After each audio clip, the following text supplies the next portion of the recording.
মেয়েদের আসলে নিজের কোনো বাড়ি হয় না। সত্যি বলতে মেয়েদের নিজেদের কোনো বাড়ি নেই।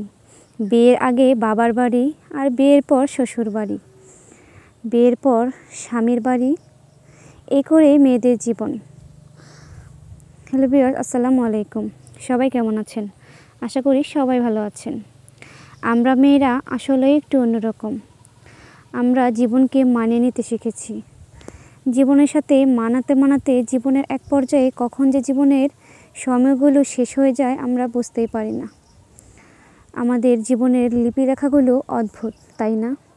মেয়ে হয়ে জন্ম নিয়েছি যে বাড়িতে, ছোট্ট থেকে বড় হয়েছি, কত স্মৃতি, কত রকম আনাচে কানাচে সকল ছোট্টবেলার সে ফেলে আসা স্মৃতিগুলো ছড়িয়ে ছিটে থাকে। যে বাড়িতে খেলতে খেলতে আজ এত বড় হয়েছি, বাবা মার সাথে ছোট্টবেলা থেকে বড় হয়ে যে বাড়িতে জীবন পার করেছি, আজ সেই বাড়িটাই পরের বাড়ি।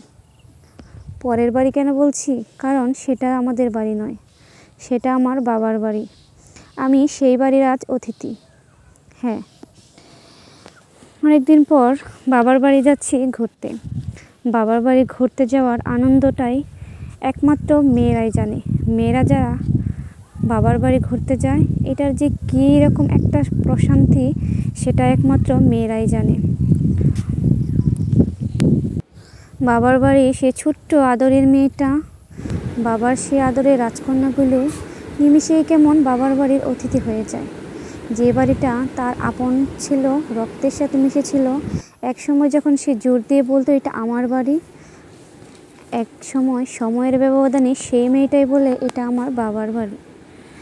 আমি এই বাড়ির অতিথি মাত্র, কয়েকদিনের মেহমান হয়ে বাবার বাড়িতে এসেছি বেড়াতে। যদিও সময়টা খুবই অল্প, তারপরেও এই ছোট্ট সময়ে আমার অনেক স্মৃতি। এই ঘরটায় আমার অনেক স্মৃতি।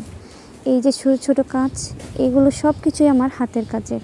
ঘরের আনাচে কানাচে আমার ছোট ছোট অনেক স্মৃতি জড়িয়ে আছে। চাইলেও কি ভুলতে পারবো? কখনোই না। বাবার বাড়ির আনাচে কানাচে তার আদরের রাজকন্যাগুলোর ছোট ছোট স্মৃতি জড়িয়ে থাকে, যা তারা চাইলেও ভুলতে পারে না।